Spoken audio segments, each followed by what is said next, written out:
my studio. Cheers. And Jacqueline. Hey, you again. You again. 200 times.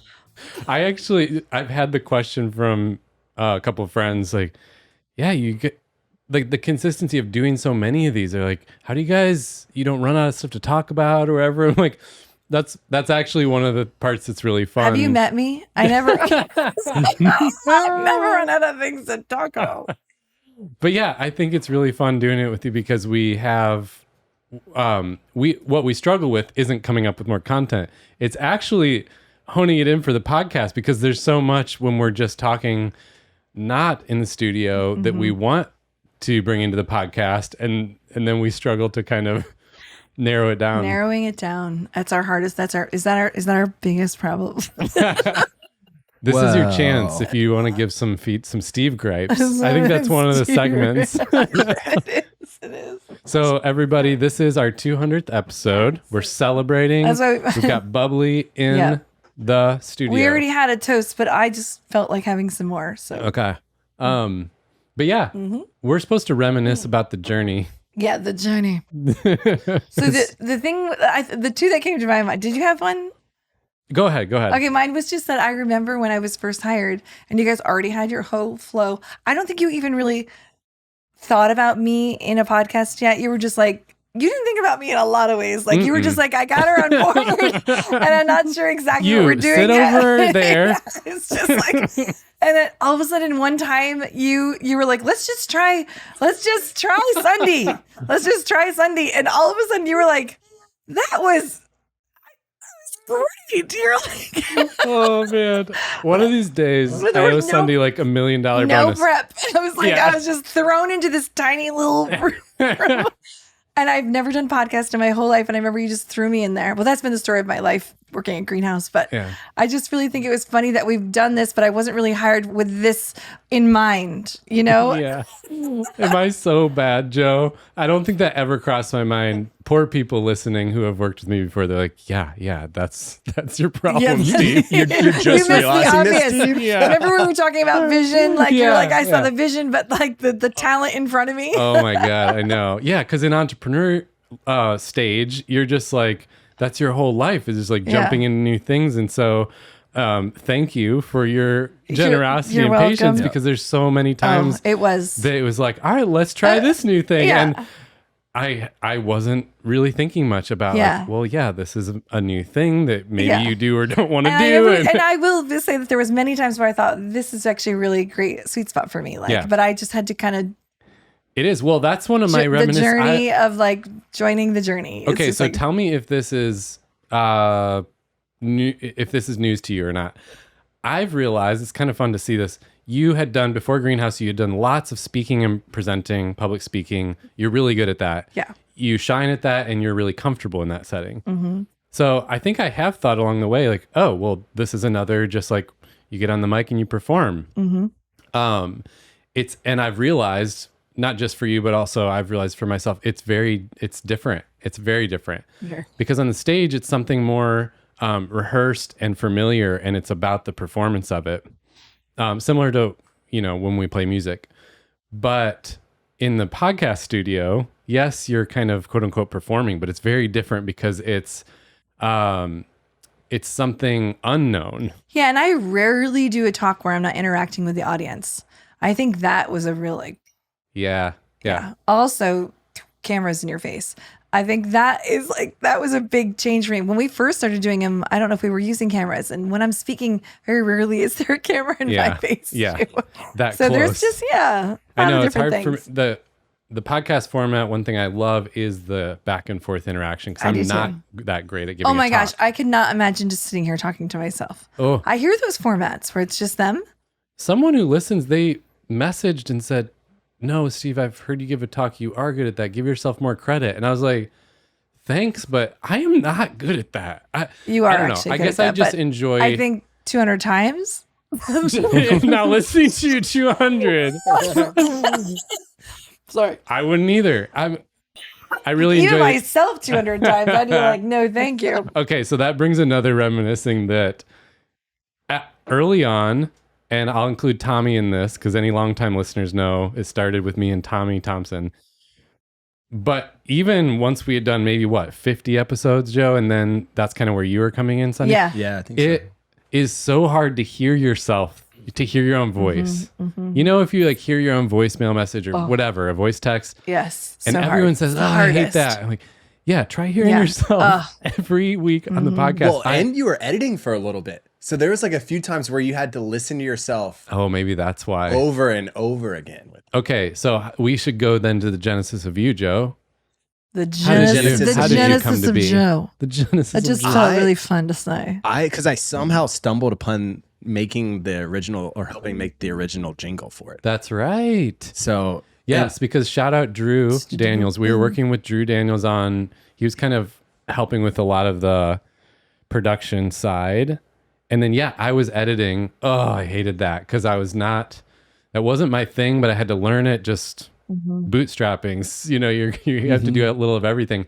And I'd sit there all night staring at it and trying to like cut out the ums and the likes and stitch it together. And then it's like one of those things that it's fine, but once you notice it once, you're going to notice every single and then go through everyone. And then you're like sleeping and you're hearing yourself saying all night long. Yeah, so we were in the studio with Drew Daniels.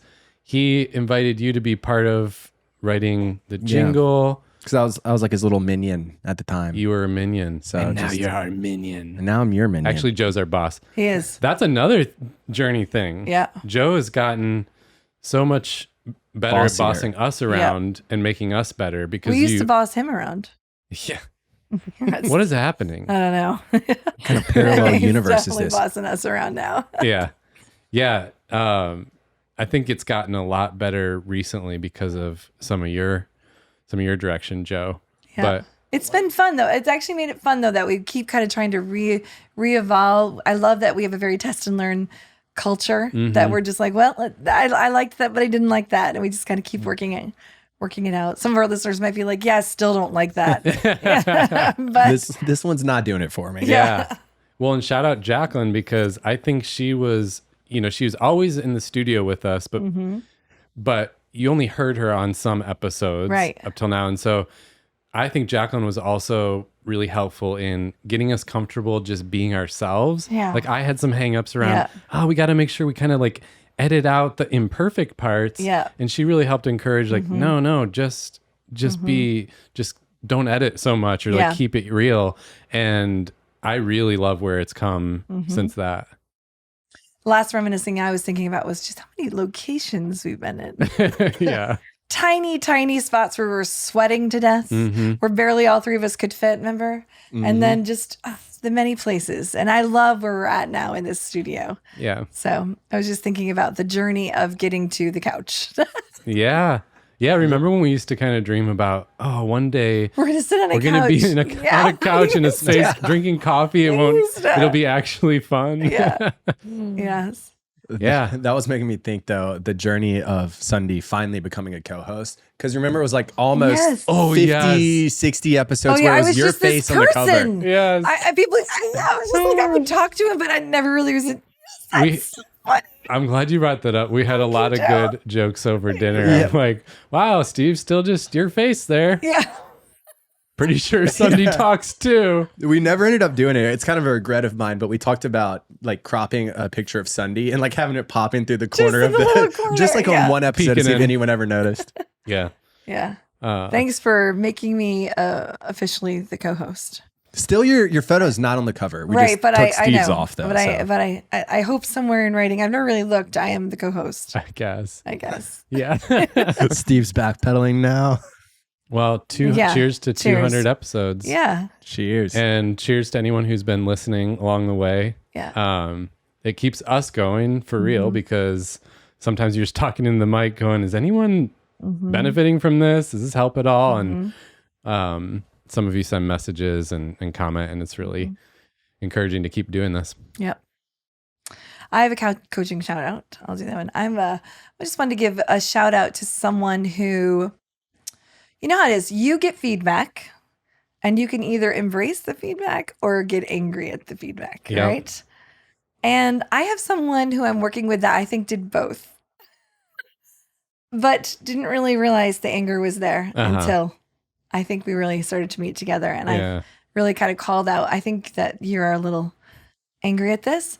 And it was a really great aha moment to realize we have to let that anger go and fight for this. And the only way we're going to get what we want out of this is if we actually show up how we need to show up. Yeah. And there was just a huge mindset shift. It doesn't mean that he doesn't, he said, I can gripe about this at home. Yeah. I love that, He's like, but at work, I've got to change the way I show up. And I love that, sometimes it takes a lot to push away our pride. It's not easy. Yeah. And it was such a great moment. And already when he came to our second coaching session, the way he showed up, he's like, I did this, I did this, I did this. And the way he's communicating about himself and showing up is just let go of that piece. It's just a great, great coaching moment. That's so cool. I've found in myself that struggle too. It can be helpful. Sometimes I'm the type of person that has a logical explanation though. I want to explain, but there's reason why I did that or why I'm like that. And there might be, but that doesn't negate the fact that their feedback has something good in it too. Yeah. And separating them somehow helps. Yeah, it does. Well, let me still at least try to listen to their side. Yeah. Even if my side's true as well, there's something to their point that I'm not seeing. Yeah, absolutely. Yeah. So my personality gripe is I just literally wrote, when I wrote it down, I wrote the giver and the taker in friendship. Okay. My mind immediately goes somewhere, but what are you thinking? No, I'm the one that wrote it, so I want to know what you think. Where's your mind go? The giver and the taker. Is this a true gripe? Are you? Yeah, it's like a frustrating aspect to friendship sometimes that there's usually a giver and a taker. Yeah. Yeah. My mind went to that same thing. There's usually... It's almost like in a lot of relationships, the opposites attract thing of, the giver is attracted to the taker to the giver. Mm-hmm. Those words sound a little extreme, but I know. And I don't mean to be so extreme, but I'm trying to describe it. Yeah. So, yeah. And it's not always in all situations. And so that's also the frustration. It feels like it's always this way. Yeah. When is it ever going to go the other way? That's all. I just wanted to what I love in a friendship is when a person evolves into the middle somewhere. Mm-hmm. That even if they're a giver, they also know how to take. And if the person's a taker, that they also know how to give. And it's that middle place of development that I think all of us, but I was thinking specifically about my daughter, Leah, who's only 11, who is totally the giver right now. And it feels like she's the giver a lot. And sometimes she's like, when will a friend come my way that feels like a giver too? She hasn't bumped into one. Yeah. And so I think I wrote it thinking about how it can feel lonely sometimes when you feel like you haven't bumped into a lot of givers. So that's all. Just what do you do about it? How do you protect yourself? Do you have conversations about it? It's just, there's no answer here. It's just an observation of friendship. Okay. Yeah. I don't want to be so nice about it though. I'm truly frustrated in life with the nice guys finish last thing though. Mm-hmm. What do you do about it? We want to be nice. We want to be the giver, but it does often lead to not getting what you want. And I do feel stuck with that sometimes. I know. Man, what do you do about that? I think there's at some point when you have to make a move in some categories. Mm-hmm. So, and you can be kind about it. That's how I feel. Yeah. I am definitely confident and direct. You've seen, but kind about it. Yeah. And I think that you should do a class on this. Yeah, because I found that too. Think maybe what's where it resonates with me is now having a daughter, seeing her start to bump into that dynamic as well. Yeah, where she gets trampled on because she's nice, and I have that crisis of parenting. Wait, do I want to encourage the niceness or do I want to encourage the assertiveness? Mm-hmm. And I'm not sure. Mm-hmm. I feel really stuck because I was always more on the nice side, and now as an adult looking back, I'm like, man, I'm still trying to figure out how to find my voice and be assertive. And I feel so frustrated. It feels like to say what you want means that you have to be a mean person. Yeah. And so that's where I'm trying to lean into with Leah, to say no thank you, but no thank you. Yeah. Versus no jerk, That's good. Oh, it's hard. Anyways, that was my thought today, is that we lean one direction. So I'd really like to start out with a story about myself and a story about a recent client that came to us for a what do we call it when it's a discovery call, trying to decide if they wanted coaching. So I'm going to start with my story really quick.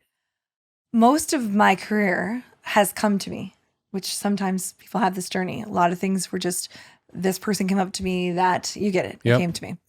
And I was a consultant, so I was doing a lot of traveling, and I was also with the Jonas Group, and so there was a lot of traveling there. Both things I loved. When I decided that I wanted to have last child, number 5, and I moved to Richmond, and also I hate flying, but I still flew. I really was like, what is out there with my skill set? So I knew that it's where I would call a career pivot. It was time to make a true career pivot, but something wasn't actually coming to me. I was actually seeking it out. And I was the only one that was going to be able to do it. Yeah. And I didn't know what direction to go. And what I want to talk about today was 2 simple things that helped me find that, which was informational interviewing, which we're not going to spend a lot of time on, and also 1 simple exercise that gave me clarity. Okay. So that's really what we're going to talk a little about today. I'm just curious. So you talk about hitting the point where, all right, it's always come to me. Now I need to go out. Did you recognize that at the time? I really did. I was like, oh, I'm in a new city. Like I had no real network. There was nothing falling at my doorstep. I was like, this is the first time. Okay. And I did not want to work, but I knew that I needed to find, but I couldn't connect the dots. I was like, oh my Lord, where do I feel start? lost. I haven't had to do this before. Yeah. I really relate to that person who feels like, and has generally been very successful too, but all of a sudden a little bit of self-doubt's coming into, and a little bit of fear, like what, and also like, what if I can't figure it out? Scared. Yeah. Scared. Yeah. And what made me think of it too is we recently had a discovery call where someone came my way with the exact same story, same age group as me, same thing. Career always come to her. She can do anything too. One of those ones, a little bit of a generalist, so many things. And all of a sudden she's like, money's doing okay. And she feels like she took some time off, but now the time off's getting too long. Yep. You know how that happens sometimes? And she feels stuck, and she's like, I want to do something, but all of a sudden she's like, I have no idea which one it is. Yeah. And she's stuck in that which one. And it made me think of my own story. Very talented, very successful, but how does she synthesize this? Well, sometimes we like to call it the career maze of our life. Like where it's like she's come up against a wall where it's like, yeah. She's got to seek it out. Yeah. She's going to seek it out. So that's what I like to talk about today. So I wanted to kind of jump into a little bit of other categories of people who might love this exercise too. Now, first of all, let me just move away the informational interviewing and the fact that the mic just almost ate your face. We know what informational interviewing is. That one really unlocked a lot for me. That just meant that I went and talked to a whole bunch of professionals and picked their brains about what they did, and they helped solve the puzzle for me with what I wanted to do next. Yeah. So that was one skill set. Okay. But let me, can I double click on that? You can double click on that. Because some personality types, they find their way through conversations with other people. Yes. You and I are both in that camp. And so that what you just said makes sense. Right. There are a whole bunch of people who that never crosses their mind. Right. They go to Google. They go to informational sources. Right. That's how they find their way. And so they can hear that and be confused. What do you mean? Like you talked to other people and then it pieced it together. I know. But that's the point, and that's actually why it's such a critical part of most of the coaching we do is helping people know how to and have a plan to talk to other people, because you can't just go to Google with this stuff. It's one of the categories in life that you can't just like look up how to do this. What should I be next? What should I be next? Google doesn't know. ChatGPT doesn't even know. I mean, it's one of these things where conversations start to add a little more color to the painting. It really is a puzzle. And it might be 46 conversations. For me, it was 12 years of conversations till it finally like, oh, there it is. Like now I'm starting to see it. But even somebody in a quick job change or career pivot, it might only be a few weeks of time, but it's like, it took 26 conversations to start to, because people say things that you weren't thinking, or they say it in a new way, or they tell you about something you weren't aware of. Or they see something you don't see. I also think that one's interesting too. Yeah. And for those of you who are listening and thought 12 years, I did mine in a year. Yeah. Well, that's what I say. Like, it could be 2 weeks, but it's still going to be the journey is long. Not a Google answer. Right. No, but I love that you said that too, because there is one Google resource that does help for the introverts who are like, could I have a starting place? Yeah. And one Google resource is, because some people tell me they don't think of this, which is just put the job that you have in and just like, what is a transferable skills? And I think people don't think of it. So you could say transferable skills to being a nurse, transferable skills to being a project manager. And you're like, it does actually give you some ideas, but it's not the answer. Yeah. It's a starting place. Here's another situation where this applies. We'll hear from people who are, jobs have always come to them, or they've been in the same organization a long time. And then all of a sudden, maybe they're laid off, or they choose to make a change. And they're like, how does the job search game work these days? Mm-hmm. They haven't even done a resume in 28 years. So they're like, I don't even know how these work anymore. What's the current? Or sometimes people take a break from work for parenting reasons. Yeah. And then they come back in and it's, well, what's the game now? I know. And it's different, but it's similar. Yeah. Where where do I start is the tricky part. It is. All right, so let's just go to the one. I call it the one simple exercise that brings career clarity. Okay. Because it really does. All right, so here's the simple exercise. So first, you're gonna draw like an X on a piece of paper. So there's 4 squares. On one of the squares, you're gonna take some time and you're gonna make a list of skills that you're good at that you still love.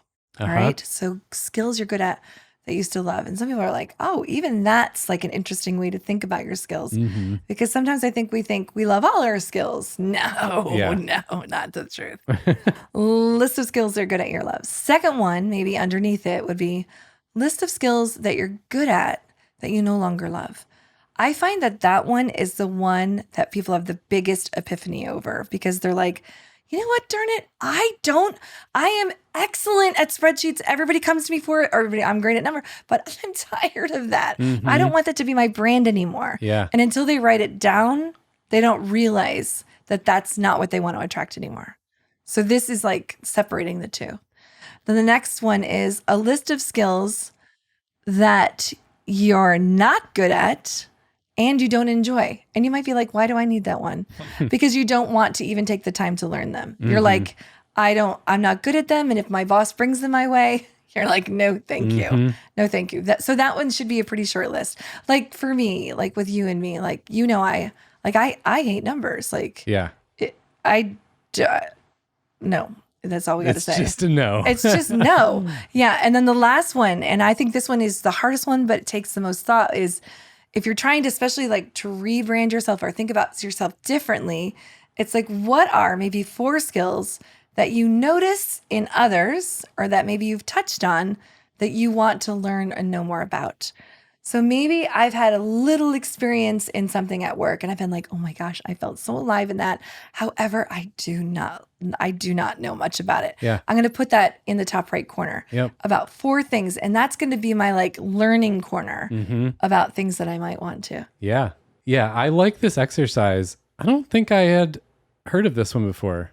I don't think we've talked about it. That's always fun, right? Like we work together. Wow, you taught me something.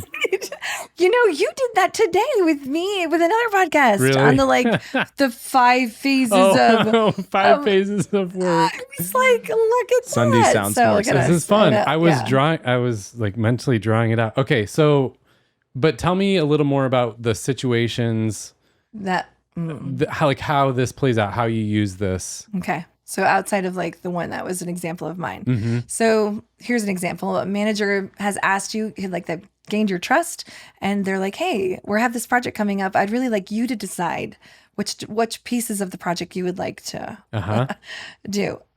Frozen, state of confusion. I have a tendency to be a people pleaser. And so this skill might make you fall into the category of going into the top quadrant, which is like things I love that I like versus the ones that I don't like. Okay, can we sit on that one for a sec? Because that's really interesting from both sides. So from the person being asked, it's helpful so they don't accidentally sign up for stuff they don't want to do. Yes, right? Because they could be just trying to please the boss of like, oh, this is what they want me to say. Absolutely. So let me say that. Because I'm good at it. Yeah. Yes. Even on the manager side, and I've had this happen before, when that happens, it's almost, it's hard for the manager too. It can be even unfair for the manager too, because now they don't actually know what you like and don't like. They don't. It doesn't allow them to create a place that you're excited to come work. So I like that it kind of unwraps the truth versus allowing these misunderstandings to go on. Yeah, because a good manager wants to know what things are spurring your interest versus what things are no longer spurring. Yeah, I mean, as a leader, I get bugged when I hear situations where people are like, yeah, and my manager keeps giving me this and that. And it's like, but you've never they have no way of knowing that. Yeah. And now you're going to leave and blame them. Right. And you never for leaving. Right. Absolutely. Another place that this might play out is just those people who have just generally had a happy career, but they're just feeling a little bit bored and they don't know what to pivot to. So that one, they might lean more towards the upper right quadrant, which is these are the things I'm noticing that I'm interested in. I just need to learn more. That might be one. So that's where that skill might fall into place there. Another one that might fall into, this is often the people pleaser, that people who just keep being asked to do things that they don't enjoy. Yeah. If you're just that person, and you might not even recognize it. You might be listening to this and being like, that's what's the problem. Yeah. But I've never taken the time to organize my thoughts. Okay. You're like, oh, there we are. Yeah. That's why I'm so unhappy. That was me a bunch.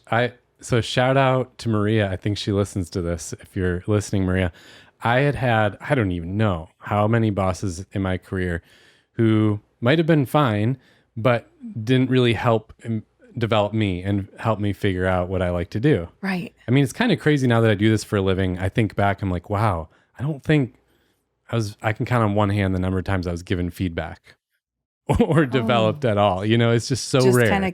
It's just so rare. People they're too busy or they don't know how. Yep. And then I had this manager, Maria, who was like, I'll never forget it because the way she said it was so cool. We sat down in a one-on-one and she goes, okay. And I'm like, oh no, I'm getting fired.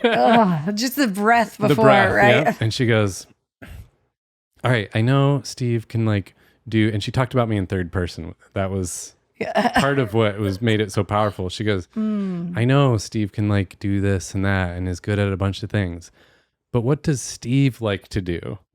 Yes. And I was like, oh shit, I've never I've never had someone ask me that. Right.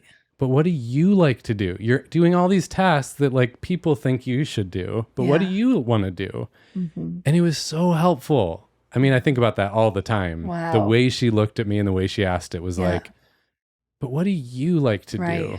And yeah, it's just, I think it's just normal, especially early career, to just kind of follow whatever is handed to you, whatever you're praised for. I don't know. Maybe that's shifting these days, but for me, I experienced that. It's actually reminding me of the call that the lady came into us for a discovery call too, because she also was like you, very good at many things, and that's what makes it hard to figure out what she wants. For the generalist, this is super hard. So good at so many things, and she's like, I don't know. So it's slow down and think, what do I really want? Yeah, I think that one really pertains to just knowledge workers. Yeah. You're bored, you just kind of want more out of your work life. Yeah. Write them down and look at the upper right-hand bucket. What could you do? How could you do more of that? That's kind of exciting. I like it. And then the last two, I'm just going to really say is this one, you struggle talking about yourself. Sometimes I'll actually have people do this exercise just because in learning to talk about yourself, you have to know what skills you want to attract, which ones you're good at, which ones. Sometimes I've noticed people start talking about skills that they aren't even interested in. So to organize them, I'll have them do this step first. Yeah. And then the last one is if people come to me and they just say, I don't know what I want to learn. And so if they can start to organize the different things, then sometimes they can have some epiphanies.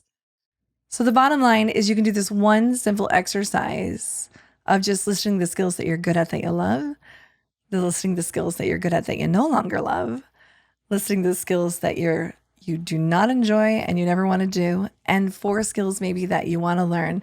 And it can give just simple clarity to figure out what's next.